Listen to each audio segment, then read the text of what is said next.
It works every time. I love it. Good morning, everyone. It is really great to see you. And I said this almost 2 months ago at our last Power Breakfast, and I will say it again. It is really good to see all of your faces in person this morning. We are really excited to see you, and we're happy that you are here. So, if you haven't noticed by our multiple emails, by our social media campaign, by our email signatures, by our temporary letterhead, and the shameless plugs that I make in every speech, Abny is celebrating 50 years this year. Can I get a round of applause?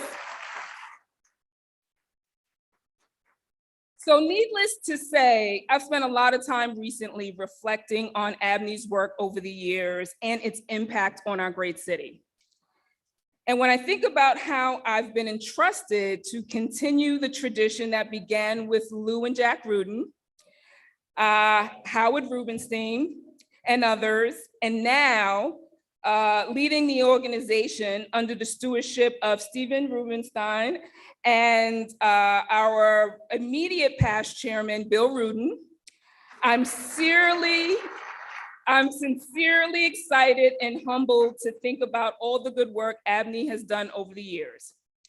Abny was really created to provide something that the city desperately needed: a forum for its diverse voices, to listen to one another with respect, sincere curiosity, and empathy, because ultimately everyone had the same priority: New York City and what was required to move it forward in a way that benefits us all.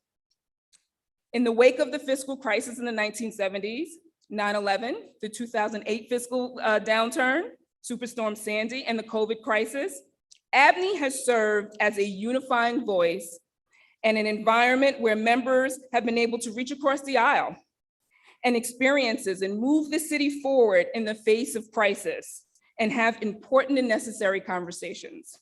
Most importantly, we've been able to support each other and those who need help the most.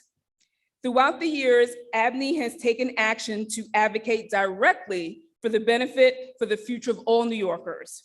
And the leadership has been open-minded enough to understand the importance of broadening the umbrella to truly reflect the needs of all New Yorkers, beyond Manhattan, beyond real estate, beyond certain unions and nonprofits, to all boroughs and all residents. The most important way we've been able to do this at Abny is through the Abny Foundation. Now, many of you may not know this, but most of the initiatives and projects that we've implemented to help the city move forward have been funded through the charitable arm of Abny, which is the Abny Foundation.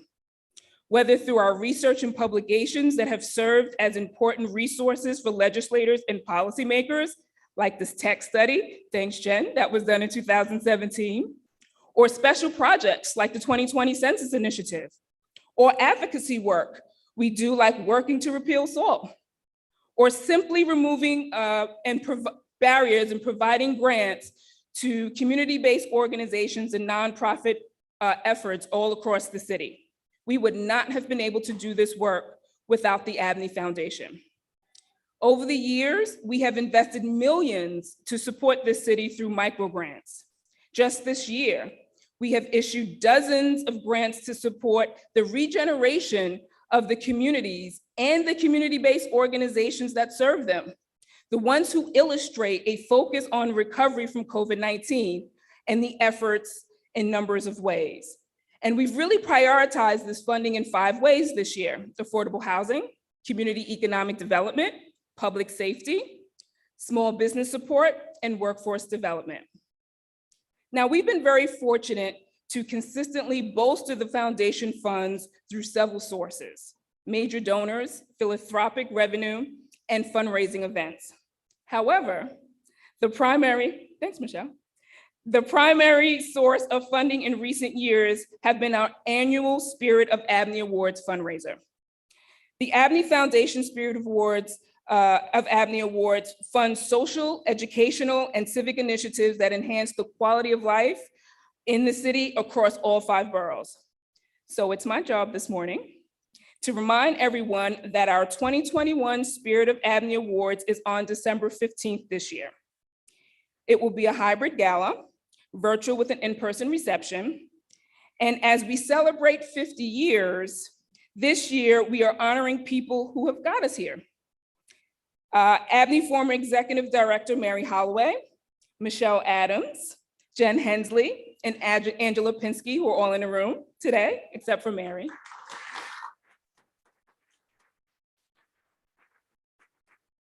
And Abny's former chairs, Lou and Bill Rudin. We have Bill.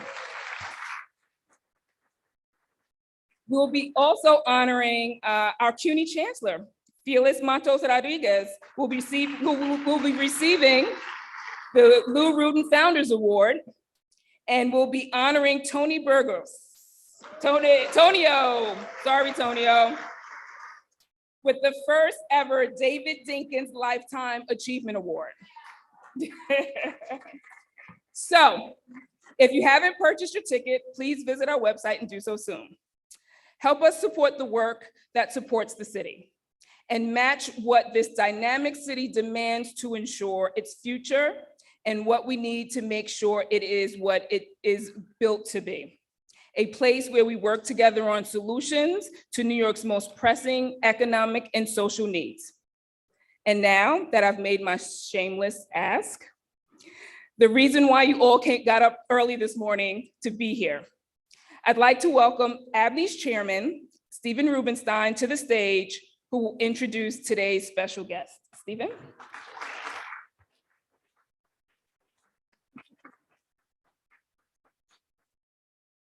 Mel, it's like calling cards at a UJA event. I love it. I love it. Thank you. Thank you, Melvin, for everything. Good morning, everybody. It's so nice to see you all here in person. You can feel things changing in our city. Our schools are open. Restaurants, stores are getting busy. Even offices are starting to show signs of coming back to life. Hell, we're back at the Hilton, which is exciting. With every day, it feels more normal to be in a room like this with everyone vaccinated. New Yorkers, our communities are truly showing the rest of the country how to cope with whatever the pandemic throws at us. And down in DC, our government is finally back in the infrastructure business. The rate of change is picking up and our optimism is picking up. As we come back together, really like different than we were 20 months ago, the change that we have all experienced, I have to say, speaks to fundamental principles embedded in the core of our Abny community.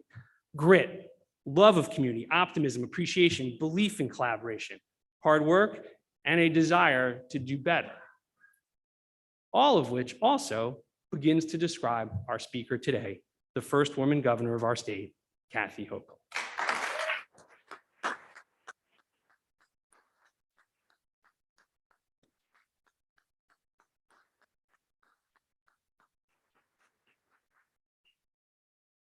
At Abny, we share Governor Hochul's belief that working together to care for our neighborhoods and our communities makes our city and our state strong. In that spirit, Abny has been looking for new ways we could support local business and local communities. So we made a decision to transfer some of our banking to community banks, banks that invest directly in small businesses that are the lifeblood of our neighborhoods, including women and minority-owned businesses, as well as small enterprises still hurting from the pandemic. We now bank at three amazing New York institutions: Abacus Federal Savings Bank, Carville Federal Savings Bank, and Ponce Bank. The Abny Foundation will earn interest and know our funds are secure. At the same time, these critical institutions will loan money to small businesses in our city that need it to survive and to thrive. So this is literally a win-win for us and hopefully for them. Two of our partners who lead these banks are here with us today. Jill Sung, the CEO of Abacus, who's also an Abny trustee.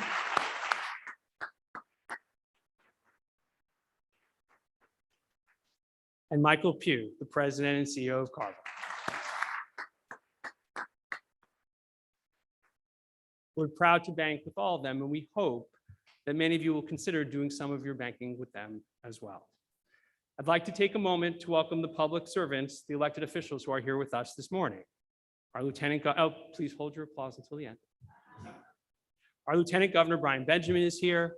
State Senators Brad Hoylman and Brian Kavanaugh, Assembly Members Lisa Heineman and David Weprin, Queens District Attorney Melinda Katz, and Council Members Keith Powers and Council Member-elect Marjorie Velasquez. Thank you all for being here.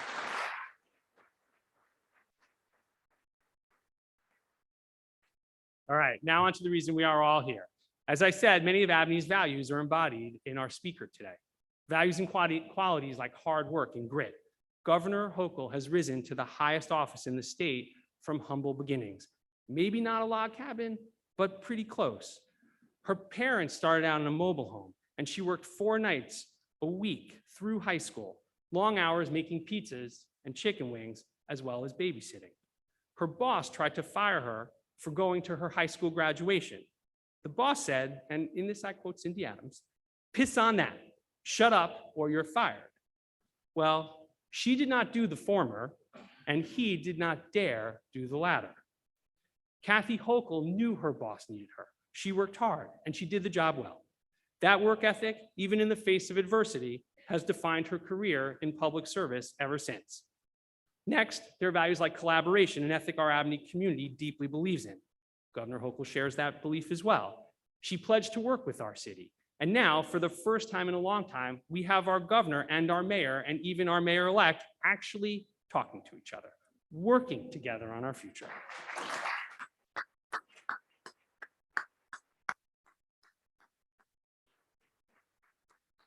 One last shared value. At Abny, we love leaders who get it done. It's been 3 months since the governor was sworn in, and she has hit the ground running. Let's not forget what was going on in August when she was sworn in as governor. The Delta variant was surging, students and educators were just days away from resuming in-person learning, and the expected Labor Day return to office had sputtered, putting our economic recovery in jeopardy. But she did not miss a beat. She provided clear guidance and tools so schools could reopen safely. She put in place vaccination mandates that save lives. Today, nearly 90% of adults in our state are vaccinated, and New York City has one of the lowest infection rates in the entire nation.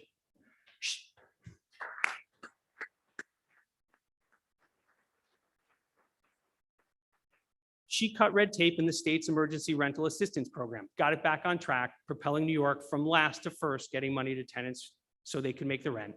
She signed legislation that expanded paid family leave. She quickly put her stamp on a revitalized Penn Station, getting one of the region's most important infrastructure priorities back on track, pun intended. She boosted New York City's comeback with a $450 million Bring Back Tourism, Bring Back Jobs recovery package, marketing our city globally. And she's built a team around her of people who we at Abny know for their integrity, for their talent, and for their civic commitment. 3 months in, here's what we can say about Governor Hochul. She rolls up her sleeves, she puts governance, integrity, and transparency first, and she is getting the job done. Governor, we at Abny stand ready to help and hope you call on us to help. Ladies and gentlemen, please welcome the 57th Governor of the State of New York, Abny Foundation.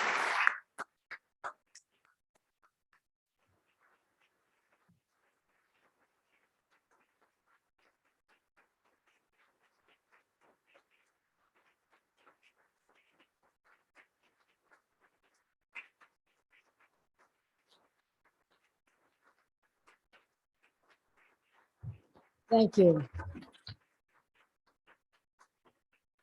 Thank you, Stephen, for the introduction and a reminder of how not just my family, but many families started with humble beginnings. And I see many of their successes in this room. And I thank all of you as part of Abny for being there when we needed you the most. And Melva, I had a chance to work with you closely when I spent, seems like every day of my life in Queens with Melinda Katz when she was borough president, and now our district attorney, and to all the elected officials who've joined us here today. But 50 years, Abny, congratulations. That is outstanding.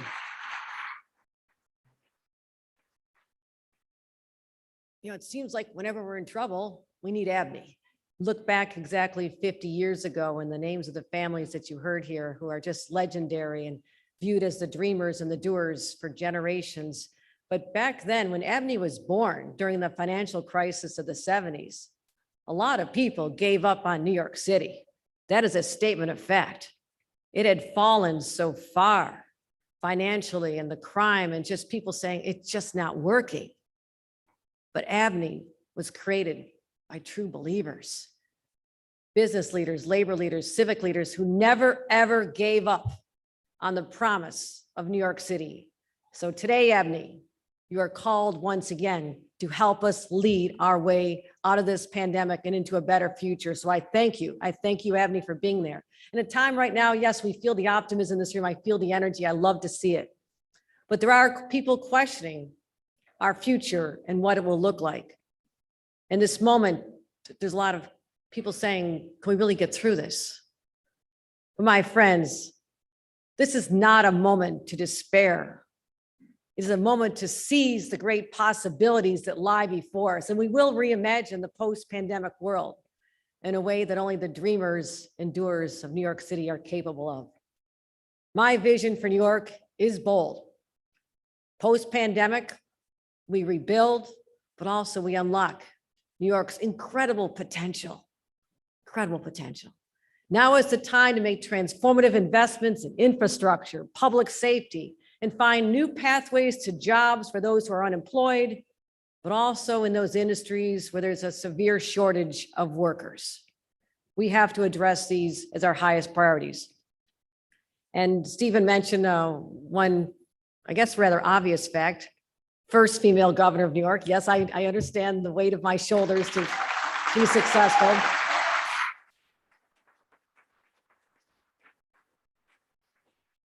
And to all the women in this room, there's one fact that we all know is true. Women are held to higher standards. Are we not, my sisters? Yes, we are. Yes, we are. But it also gives us a chance to not meet those standards, but exceed those standards. And that is what I intend to do as your governor. And how are we going to do this? I will govern with strength, but also compassion. And I'm ushering in a whole new era of collaboration based on the model of Abny, which you've always done for these 50 years, bringing people together to solve problems. And it's no longer about who gets the credit. It's about who gets it done. It's that simple. And I'm sharing success. Shared success, what does that actually mean? It's something I'm hardwired to do. And for longtime observers, politics and government in the city, it may seem a bit radical. It's how I've governed for the last 2.5 months here, but my entire life. So get used to a whole new era of collaboration. I work with local leaders, for example. I come out of local government. I know what it was like as a local government official, counselor for 14 years, and all we did was say, why is Albany doing this to us? Don't they hear us? Don't they understand that we're the closest form of government to the people? But for far too long, we've not listened to their voices. I've worked with them starting from day one with the pandemic, saying, I'm not going to dictate to you how to handle this in your community. You get it right and I'll support you. You need some help, I'm there to back you up. And they so appreciated being empowered. Local governments, a whole new era of cooperation. I worked across state boundaries. Just recently, we had a big challenge. He said, there's a big log jam out there. There's billions of dollars of federal money for transit. There was a log jam because there could not be an agreement between New York and Connecticut and New Jersey. My God, how could this ever happen? I said, really? It's that hard? Phil, how you doing? Let's watch football together and let's solve this. There are simple ways to get this done. And to my former colleagues in Congress, who I stood with on the White House lawn on a rather chilly day on Monday, witnessing history being made when President Biden put pen to paper and literally with the stroke of a pen was able to ensure the long-term viability of our states and our country with $1.2 trillion of infrastructure dollars. And that is extraordinary.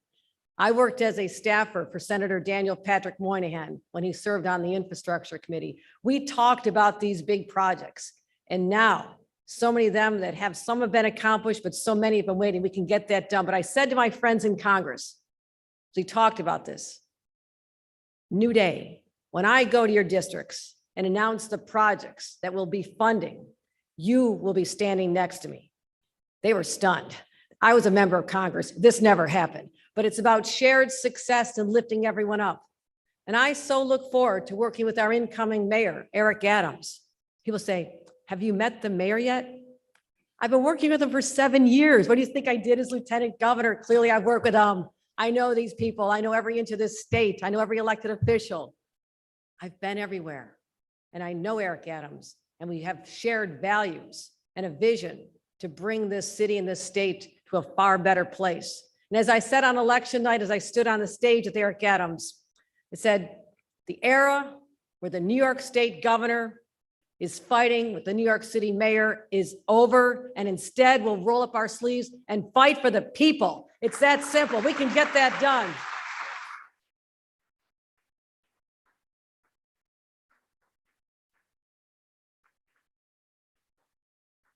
How do I know I'll be successful?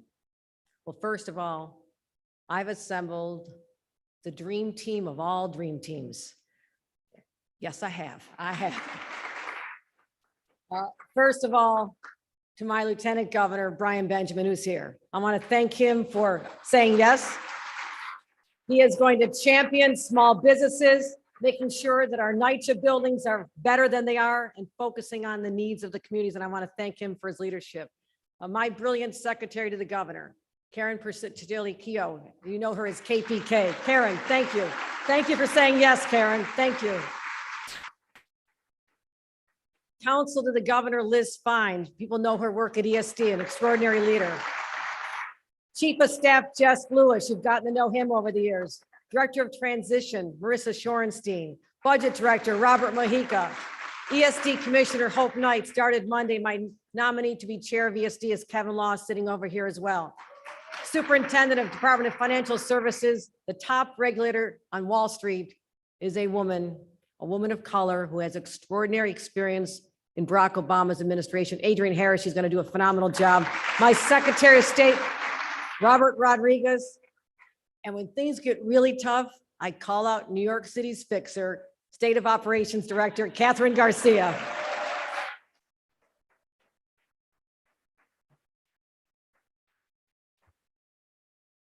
Well, I can just go home. Let me take a few moments to lay out my priorities. I'll tick them off and then I'll develop them a little bit further. First of all, we bring people back to work, particularly to their offices right here in Midtown. We connect people to jobs and address the racial disparities and the barriers to people's success, especially for our young emerging entrepreneurs who just need access to capital. We're going to fight for that as well.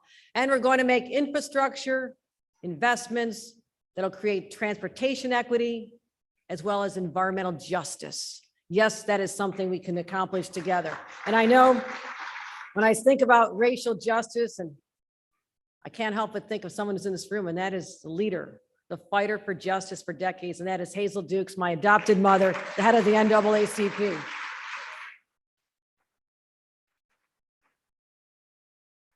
So how do we bring people back? Well, clearly you got the memo. You're missing a good game if you're sitting in your pajamas, zooming in your basement. I mean, this is where the action is it not, my friends? There's such a vitality out there. I literally walk the streets of New York every single day.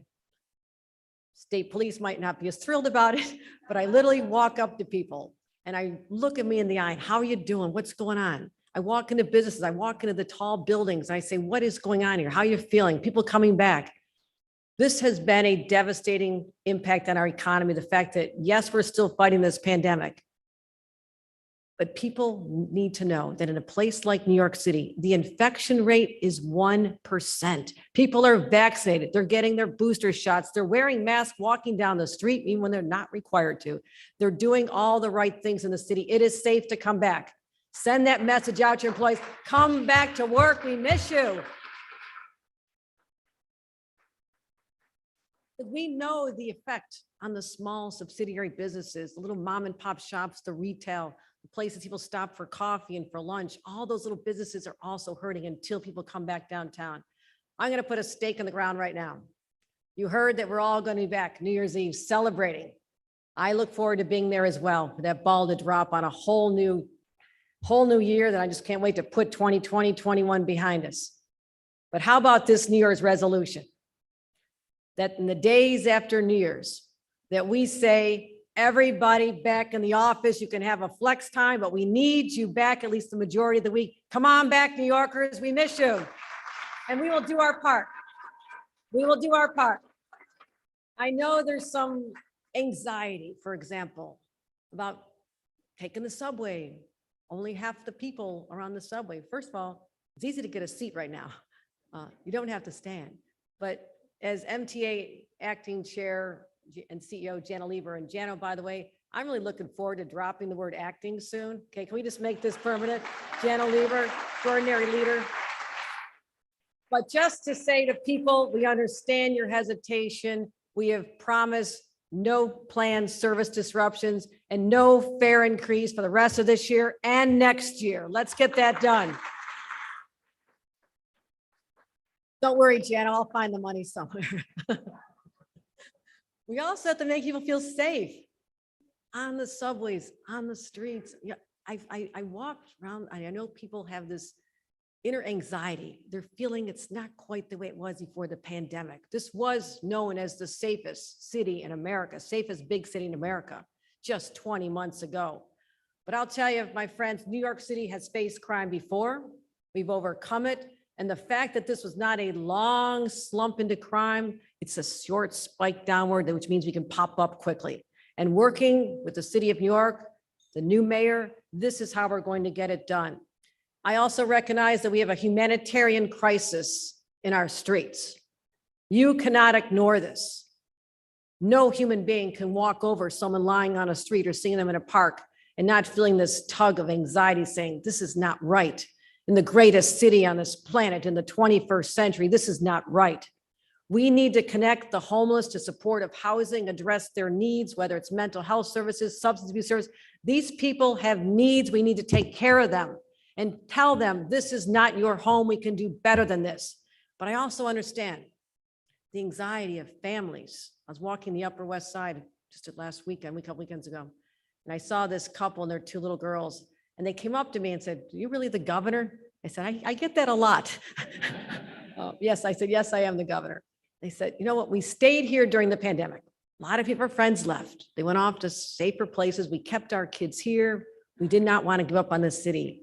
But now we're just feeling the problem of worrying about things. It's starting to get to us. Are you going to help us? I said, yes, I'm going to help you. I understand that anxiety to my core. I understand the anxiety of tourists who may be thinking about this. I need to tell them loudly and clearly that we are tackling this. We'll get through this. And New York is a great place to come and we want you here. And I've also heard from various landlords in the areas. They talk to me all the time. I hear everything. They also tell me they want to help with these crises. They want to help us with crime. They want to help us with the homeless problem. That is the kind of partnership that Abny can deliver with state government to work collaboratively to get this done. We also cannot ignore that there's a gun violence epidemic raging in our streets. And it's not just New York City. I had to send extra resources up to Rochester and Buffalo and Syracuse and other cities. And this is a national problem. I don't want to say there's something that we're doing wrong here in New York. This is a national problem. But my heart breaks as a mother to know that Black children are 10 times more likely to die from gun violence than a white child. That's not right. That's not right. I've taken a number of actions. I've extended the executive order to declare this a statewide emergency, which allows me to deploy more resources. Just this past week, I signed a bill to ban ghost guns. You all read about the ghost guns. How is it possible that someone could manufacture a lethal weapon in their home and go out and use it and not be traced? That is over. I also joined with a mutual pact with Connecticut, New Jersey, Pennsylvania, to sign an MOU that will work together to track the guns because the federal government just won't do it. Okay, get out of the way. We'll do it ourselves. We're going to have information sharing resources as well. I just announced a state firearm violence research institute, something the legislature's wanted for a long time, but nobody wanted to actually quantify what's happening. Why is it happening? Where is it happening? Let's get that data so we can have a more targeted approach. This is what you call common sense gun safety legislation, because it's crucial that we make this city safe for those who live here, those who work here, and those who visit here. Priority number 2 is to get the economy back on fire. We know how to do this. This is what we do best. We are the innovators, the creators, the believers, and we have to create the jobs of the future, because right now we have this huge disconnect And I saw this when I was in Congress. I used to bring together the leaders of my local colleges, community colleges in particular, bring them together with the leaders of the businesses and say, would you please talk to each other? Because I have a feeling things are being taught over here that are not exactly relevant to the workforce and your need to have talent. We're going to continue doing that even more. And what I want to do is recognize the areas where we have a labor shortage. And it is real. It is real. But also the unemployment numbers continue to be high. So this is the challenge, but I also know how to get there. We'll give people new skills that are linked to the jobs that are existing, but also the jobs of the future. I know how education and training can lift people out of poverty. My very poor grandparents fled Ireland because they had nothing. Their parents basically said, leave because we can no longer feed you. Our family is too big. They came to America as teenagers. And grandpa, starting out working as a migrant farm worker in the fields of South Dakota, heard there were great jobs in a place called Lackawanna, Buffalo, New York. And so I'm thinking, too bad the jobs weren't someplace warmer. I love Buffalo.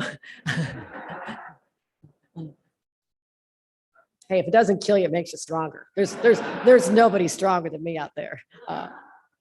Grandma and grandpa started life and lived the American dream because they worked at a steel plant. Grandpa worked at the steel plant. Grandma worked at Bell Aerospace, making parts for our planes during World War II. But what that did was give a gift to my father. Yes, you heard my father and mother started out in a trailer park. I visited there 2 weeks ago just to get that sense of what it was like to live in this tiny trailer with a newborn baby, my brother by a year. And then they moved into a little flat close to the steel plant when I was born. I never even knew we didn't have anything. You just live in that world, you don't know. But what transformed my family was the fact that my father was able to get a college degree at night while working at the steel plant. Otherwise, I would have had a very different outcome. My whole family would have. So I believe to my core the value of education and training and linking people to the jobs that are there because our employers need it as well. This is something we will accomplish. And we're going to be working closely with CUNY and SUNY and finding that pathway to the middle class for many more people who have been left behind, particularly those who lost their jobs that may not be coming back. Not all the jobs are coming back as a result of this pandemic. Businesses are doing things differently. Many will, some will not. I want to capture people before they fall too far. And we cannot afford a labor shortage in areas like healthcare.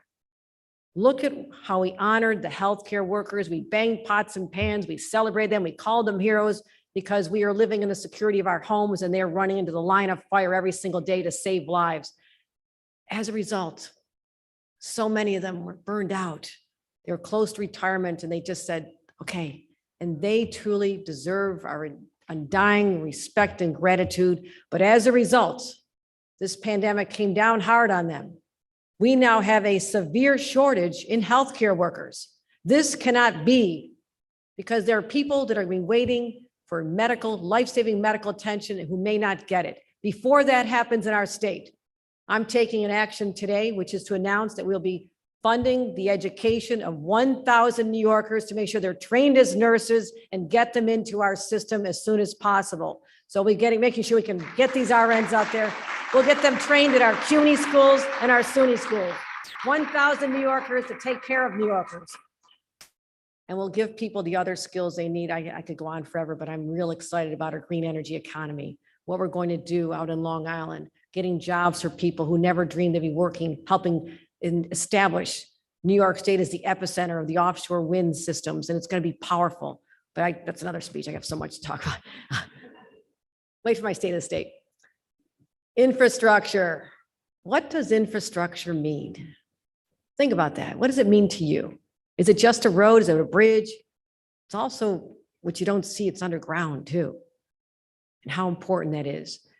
And I have such gratitude as the governor of the state of New York to President Joe Biden, Majority Leader Chuck Schumer, Speaker Nancy Pelosi, and all the courageous individuals who voted to make sure we have the money we need to make up for neglect from the past. We have been given a once-in-a-lifetime opportunity to take that money on top of what we already have and to spend it. I like to spend money. Get used to it. We're going to do this all over. But we're going to make New York more livable. That's what I'm talking about. What does infrastructure really mean? As Lieutenant Governor, you ready for this, Lieutenant Governor? traveled around the earth 15 times, mile-wise, okay? Okay, get ready. 370,000 miles traveled around the state of New York. So I have a personal encounter with every single pothole, every bump in the road. I know this state like the back of my hand. So I'm putting $1 billion toward a brand new repaving program to fix the potholes. This is a quality of life issue for people to say, why? Why do I have to deal with this? $1 billion to harden our road and bridge infrastructure. I don't want to live in a state where there are bridges that are compromised. We have to use this money and use it now. And what we saw after Hurricane Ida, never again do I want to witness the pain and anguish when literally days into my job as becoming governor, I walked the streets of East Elmhurst, saw people whose lives were destroyed because the infrastructure could not withstand the record rains that fell from the heavens. People lived in basement homes. They were literally captive, flooded, and drowned in their homes. And I saw a little girl and her mom sitting out in the curb with a basin, trying to scrub her little shoes to get the mud off of them because she had nothing to wear. And her shoes were all covered and caked in mud. Never again.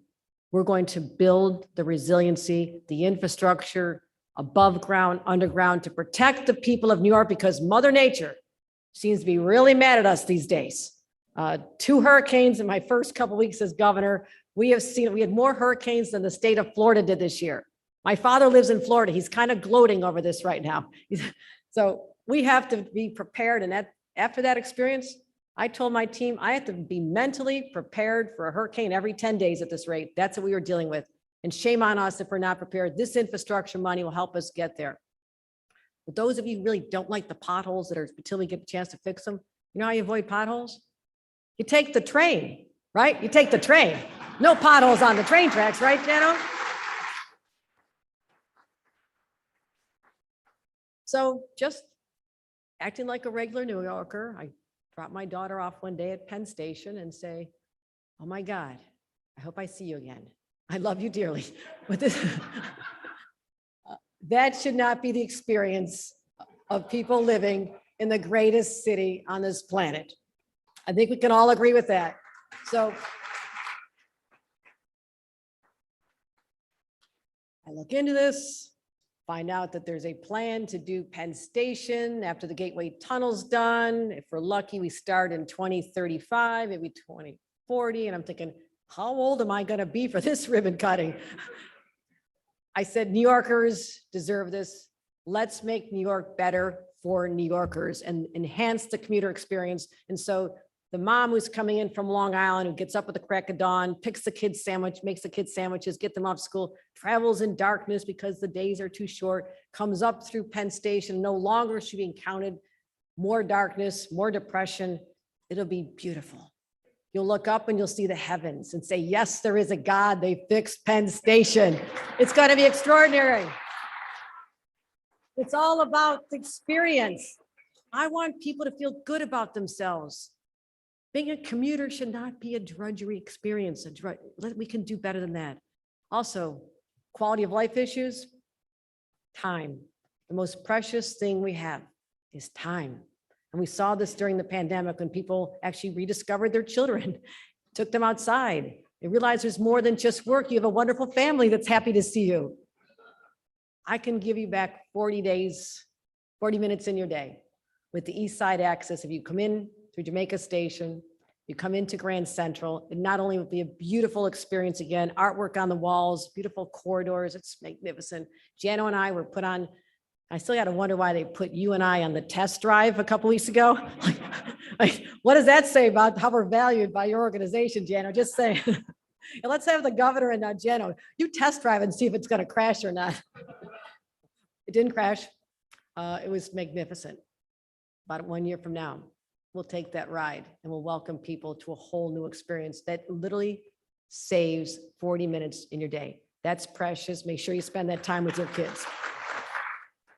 All right. And because Harlem's in the house, I have to talk a little Harlem, Hazel. 2nd Avenue subway, phase 2. How long are we going to talk about this one? Since the 1940s, they've been talking about this. Okay, team, time to get it done. Long promise, wildly overdue.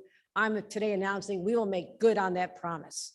We will have no more excuses with this infrastructure, with these infrastructure dollars. Tomorrow, I'll be there with Congressman Espaillat, who's been talking about this. We will right the wrongs of the past here and in so many other places where people in the past had this idea that the best place to put a highway was right smack dab in the middle of Black and brown communities, because my God, they won't complain. That was wrong. We are going to fix the Cross Bronx Expressway, reconnect communities, just like they're doing in Syracuse, where I went to school with the I-81, another divided community. We fixed it in Rochester. We'll do that here in the city. That's what transportation equity looks like. And that is going to be a hallmark of my administration. Big regional projects. These are the ones we get all excited about. Working with the executive director of the Port Authority, Rick Cotton, who's just a brilliant individual. Love working with Rick. We're going to reimagine our airports and our ports and everything else under the jurisdiction. And I will tell you, we talk about regional cooperation with New Jersey. I was at the Bills Jets game last week. Okay, don't say anything. But I know the Jets know a lot about infrastructure because they've been in the midst of a 50-year rebuilding project. But being a Buffalo Bills fan, it took us at least 32. Okay, so I get this. Okay, there is hope, my teams. I'm a mom of all this whole state. I love my Giants and Jets and Bills. I'm going to get in so much trouble. But seriously, important projects with New Jersey. I mean, we're not at war with New Jersey. They're our friends. Many of them work in our city. They're spending money here. That's a good thing. They're welcome here. They're part of the family. Gateway, way too many holdups. Way too many holdups. Come on. Sometimes you just need an adult in the room who walks in and say, stop fighting. I raise teenagers. I'm really good at this. We can do this. And there's a shared interest in accomplishing. We'll get the governance strategy down. We'll also work on the Port Authority bus terminal. Okay, buses. We want to bring people in and make them feel safe and secure. And again, an enlightened experience. We can get that done as well.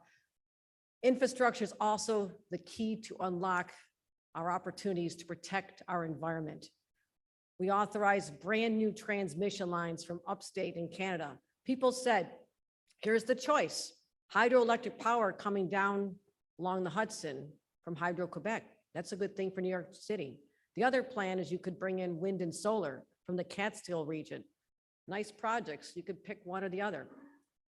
We decided, no, we're in a crisis. We'll do both at the same time. Let's just get that done. Let's make those investments now so we can close the fossil fuel generated power plants in New York City that are creating health problems for our kids. That's what this is about. That's what environmental justice looks and feels like. As I mentioned, we're going to focus on offshore wind. Thousands and thousands of jobs will be coming from that industry.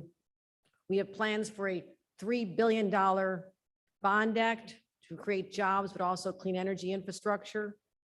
$3 billion, I said, after 2 hurricanes, I'm going to up that to $4 billion. But tell me, first of all, the cost per family a year. This is how I think. So if we go from $3 billion to $4 billion, how much will New Yorkers have to pay? $37 a year. That's the cost of my dinner for 2 at Shake Shack last night, where I had a shake and a veggie burger. I think we can afford that. I think every family is willing to pay $37 a year to protect the environment for the future. I think we can agree on that. So we're going to do that next year. And I need your support. I need your support. We'll also transition to electric buses. So all the parents who are very anxious about having their kids picked up in a bus that is spewing pollution in their little lungs.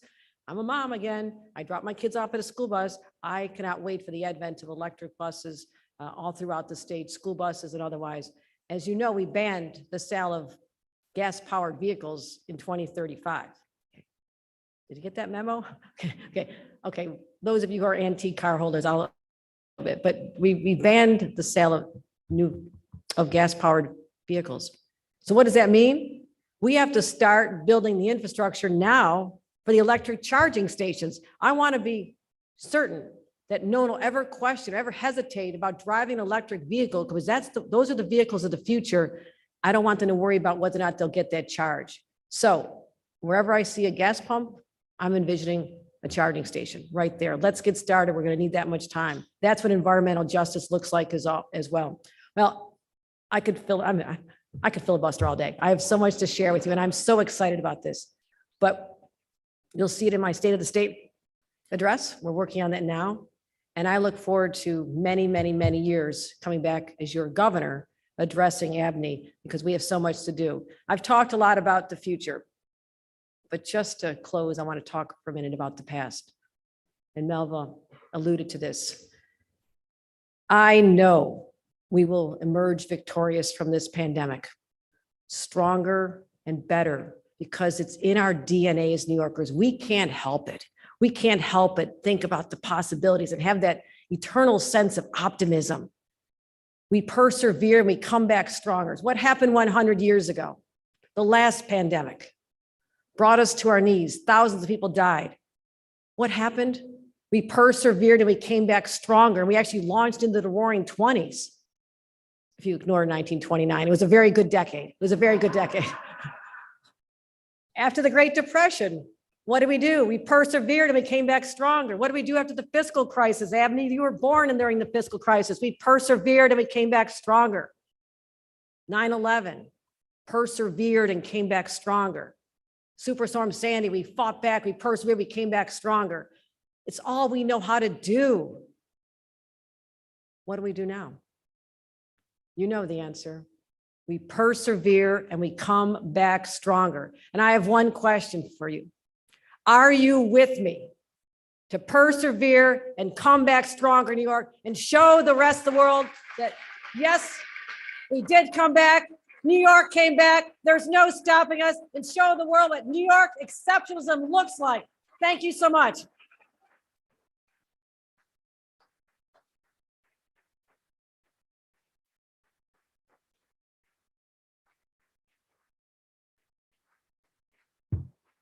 Thank you.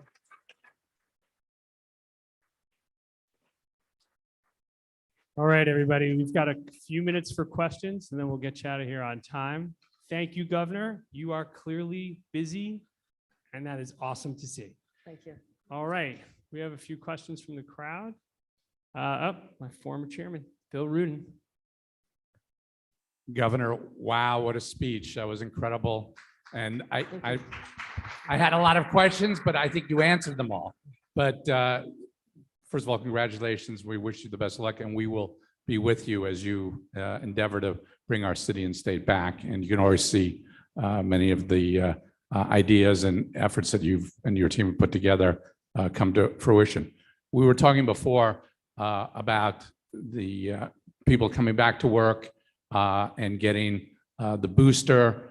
You and the mayor were very forward-thinking this week, announcing allowing people 18 to 65 to get their booster shot. Can you talk a little bit about that and how you think that will help get people back into the offices, which you talked about before as really a key to getting our economy going? Thank you, Bill. Yes, I'm impatient. I didn't want to wait any longer because we know boosters are working. And as someone who didn't quite qualify for 65, but creeping up on that, I also realize that there's a lot of people who need the security of knowing that just in case their efficacy of the vaccine starts waning, and the reality is it does wane somewhat after 6, 7, 8 months, that people who were vaccinated 1 year ago, and primarily in January, February, March, we need to make sure that they're boosted up. And that's the premise behind this, to give them that booster shot. So there's a lot of hesitation out there. I just said, let me just be clear. If you feel at risk, and I'd say anybody living in the state of New York is at risk, but if you feel at risk, you have the ability to go into your doctor's office and say, I want that booster's office, go into a pharmacy. Let's make that happen. And Bill, you and I were talking about another dynamic that is not experienced here in the city. I commend the people of New York City for doing what is right. People got vaccinated. They're getting their children vaccinated. I was so excited to go to vaccination sites over the last week to see all the moms so excited. I talked to little kids, told them that they're going to be superheroes after they get their shots. But this is New York City. The infection rate is 1%, a little bit higher than 1%. Unbelievable. And that's another selling point in getting people back. Other parts of our state, I was in Buffalo a day or two ago, talking about what's going on in the Finger Lakes, Rochester and Southern Tier. They're approaching 9%. A lot of that primarily are people who refuse to get vaccinated. And the parents who won't get vaccinated, I don't have any hope that they're going to get their kids vaccinated either. So this is the dynamic we're dealing with, and why I did not want to have a one broad approach that covers the whole state. I want to make sure that we're continuing the masks in schools a little longer. That's important. But also the rest of the state may have some different dynamics going on in terms of protocols. That is the reality I'm dealing with here, is two different philosophies on how we address this. So bottom line, Bill, to answer your question, yes. Walk in, tell somebody you feel at risk, get that booster now, especially as we head into the holidays. We are seeing more hospitalizations from breakthrough cases from people who were vaccinated. I was just talking to a senator the other day who was on the phone with the health department who just had a breakthrough case, a young person. So that is what I'm advising everybody do. Get out there, don't wait any longer, get those appointments so you can enter the holidays feeling more secure that you're protected from this virus. Thank you. Any other questions? Olivia, one of our YP Abny members. Hi, thank you so much, Governor, for taking the time with everyone today. And thank you, Abny, for bringing us all back together. I wanted to ask about the opportunities that the infrastructure bill funding will unlock for you to implement policies and programs around the care economy and social infrastructure that will uplift communities throughout the state. Things like the nursing pipeline program you talked about, childcare, access to remote education, and tools for that, both for educators and learners. Thanks. Excellent question. I do hope that that Congress will have the courage to do what is right, and not just with the infrastructure, but also ensuring that we deal with the Build Back Better overall, to talk about more of the social infrastructure, the human infrastructure, because you mentioned a couple of issues that are deeply personal to me. The childcare crisis has been with us for a long time, but this pandemic created something far worse, a crisis on steroids. I went to more childcare centers during this pandemic than probably anybody in the state. Senator Gillibrand and I traveled the state. And so many parents struggling even before the pandemic. Childcare centers, many of them were shuttered, many of them only had half capacity. They didn't have a place to go, and the affordability was off the charts. And simultaneously, childcare workers, these direct care workers, our nursing home workers, they are not paid what they are deserved. Childcare workers, they are the first teachers for our children. They're not babysitters, they're educators for our children, and they need to be treated like that. So my budget's actually going to address the childcare crisis, just so you can be aware of that, but also paid family leave. Just this past week, we signed a bill that expanded who can be eligible for paid family leave, allowing siblings to take care of each other. My sister is in the audience somewhere. Hi, Sheila. She wants to see me. She has to go to Abny speeches. But we share responsibility for taking care of an older father. We also know that there may come a time we have to take care of each other, and paid family leave will now cover that. So these are issues that are deeply important to me as a human being, but also as someone who is part of that sandwich generation where you're taking care of elderly parents and you're taking care of children and someday hopefully grandkids. It's just a little message for my kids. I don't know if I addressed it probably, but we have a very solid program that's going to be announced, not today, but into our State of the State address. We do have a plan to spend that money. We did get millions and millions of childcare dollars out the door that were pent up.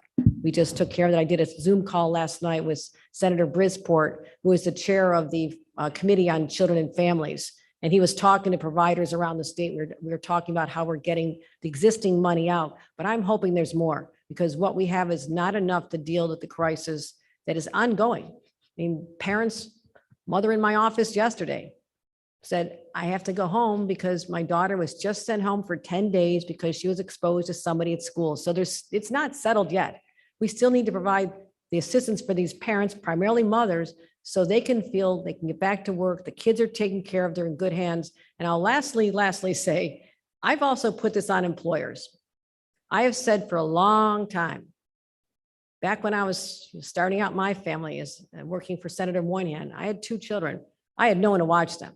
I ended up giving up a job I love because there were no childcare options in a city that I had no relatives in. Fast forward to today. That should not be the case anymore. We should be living in an era where we actually respect this and that employers understand that this is something, it's not just a family's problem, is a problem for society, and it's also a problem for the economy.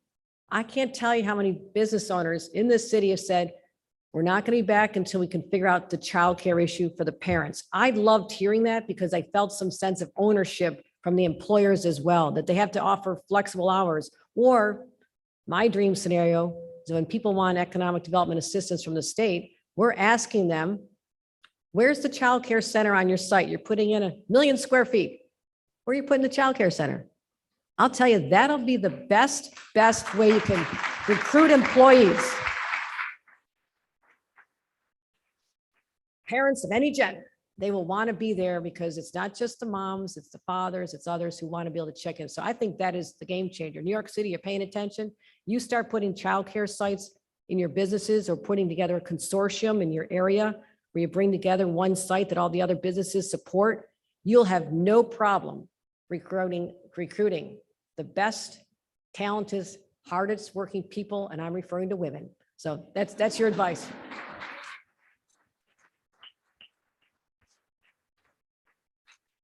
Thank you for that, Governor. I'm going to end with one final question. You have a primary ahead of you. What?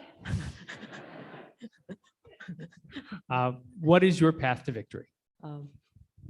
First of all, I am humbled to be the governor of the state of New York. It is something I'm prepared for. I'm confident in my ability to lead, but there is a democratic process that requires us to engage in an election, a primary, but I'm also very focused on the general election. I was elected as a Democrat in Congress in the most Republican district in the state of New York. There is an anxiety out there, a frustration. And we saw this in Virginia. We saw it too close in New Jersey. We saw what happened in Nassau County. And I feel as the leader of the Democratic Party for the state of New York, which positions me as a national Democratic leader, we need to start speaking to the people who feel that we've lost it. We're not speaking to the middle-class families, the struggling farmers, the small businesses. We have to start letting people know that we're fighting for all of them, just as I have my entire life. So I believe that the governing that I will accomplish, the new approach that people are delighted with, I can't tell you when people say it is a breath of fresh air, and that will never change. That is what I'm hardwired to do. So they'll see our accomplishments. They'll start feeling tangible results in their lives because of the new leadership in Albany, and there'll be no reason for them to change that. But I'll also keep reminding everyone, it's not about this primary. It's about being victorious next November, not just governor's race, but I want to be there to help make sure that Chuck Schumer and Nancy Pelosi keep their positions. Otherwise, Joe Biden will be hamstrung for the last 2 years of his administration, just as it happened when I was in Congress. Barack Obama had to deal 2 last years with Republican majorities and nothing got done. So I see the big picture. I will win this primary. I'm known all over the state and I have strong support from Long Island, upstate, and many of the bureaus, and I'm not giving up on any borough. I am going into every place and saying, this is who I am. I appreciate your faith in me, and I will fight like hell for you every single day. Thank you for your faith in me, and thank you all for coming this morning. Thank you, everybody. Have a good day. Thank you, sir.